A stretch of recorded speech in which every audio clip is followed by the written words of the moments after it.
everybody, good day, ya habu. Let me introduce myself.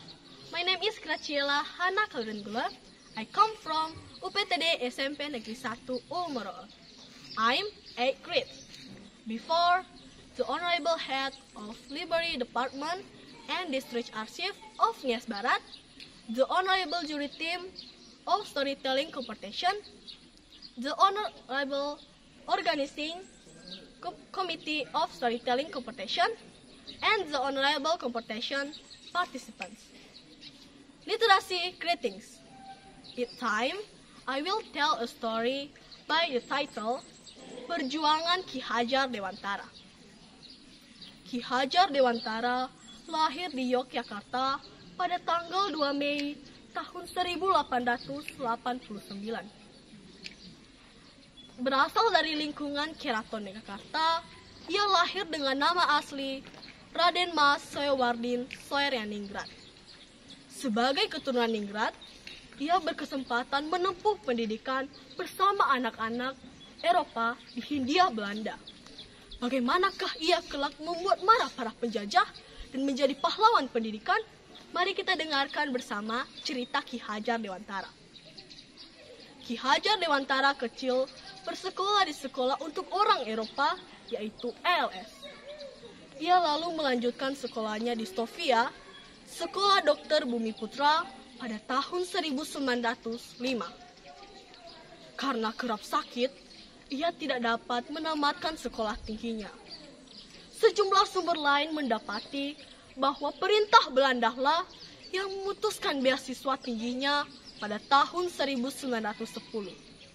Kendati demikian, ia gemar mencari ilmu di berbagai tempat.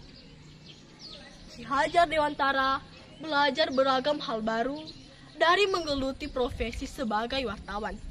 Tulisannya dinilai sangat komunikatif, tajam, dan patriotik, sehingga mampu membangkitkan rasa anti penjajahan. Ia juga aktif dalam organisasi Budi Utomo untuk menggugah kesadaran masyarakat agar bersatu mewujudkan kemerdekaan Indonesia. Pada tanggal 25 Desember tahun 1912, ia membentuk Indischer Partij, partai politik pertama, bersama Douws Dekker dan Der Cipto Mangunkusumo. Peresmian Indischer Partij ditolak oleh pemerintah kolonial Belanda melalui Gubernur Lindbergh karena dapat membangkitkan rasa nasionalisme dan penentangan atas penjajahan. Ki Hajar Dewantara dan tokoh Indischer Partij lalu membentuk Komite Bumi Putra pada tahun 1913. Komite ini bertujuan untuk mengkritik pemerintahan Belanda yang menggunakan uang dan sumber daya wilayah jajahannya untuk mengadakan perayaan-perayaan. Salah satunya, ketika Belanda merayakan perayaan ke-100 tahunnya, Belanda bebas dari Prancis. Kritikan tersebut dituangkan Ki Hajar Dewantara dalam surat The Express milik Douws Dekker.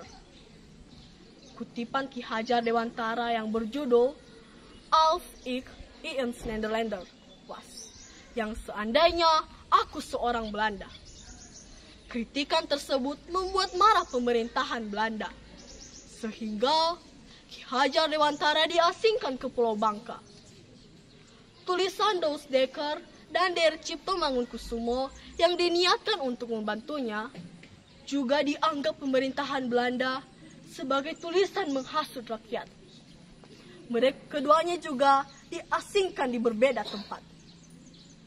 Suatu hari, mereka mengajukan usul ke Belanda agar dibuang ke negeri Belanda, agar banyak belajar hal, alih-alih di tempat terpencil tersebut. Akhirnya, pada bulan Agustus tahun 1913, permintaan mereka dikabulkan. Kesempatan diasingkan ke negeri Belanda dimanfaatkan Ki Hajar Dewantara sebaik-baiknya untuk mendalami masalah pendidikan dan pengajaran di sana, sampai memperoleh Europeische Akte, ijazah bergengsi di Belanda. Ia kembali ke tanah air pada tahun 1918 dan fokus membangun pendidikan sebagai alat meraih kemerdekaan. Ia membangun perguruan bercorak nasional bersama teman-temannya yang bernama Perguruan Nasional Taman Siswa. Perguruan ini ditanamkan pada siswa segala rasa mencintai tanah air dan bangsa agar mewujudkan kemerdekaan. Setelah kemerdekaan, Ki Hajar Dewantara sempat menjadi Menteri Pendidikan, Pengajaran, dan Kebudayaan yang pertama. Ia juga meraih gelar sebagai Doktor Honoris Causa dari Universitas Gadjah Mada pada tahun 1959. Beberapa bulan kemudian, sang pahlawan Indonesia kita wafat pada tanggal 25 April tahun 1959 dan dimakamkan di Yogyakarta. Cerita ini mengingatkan kita bahwa perjuangan itu tentang memiliki ide dan mimpi yang besar. Butuh 3 dekade bagi 3 serangkai sampai cita-cita kemerdekaan bisa kita nikmati hingga saat ini. Sekianlah cerita saya. Thank you for attention. Goodbye.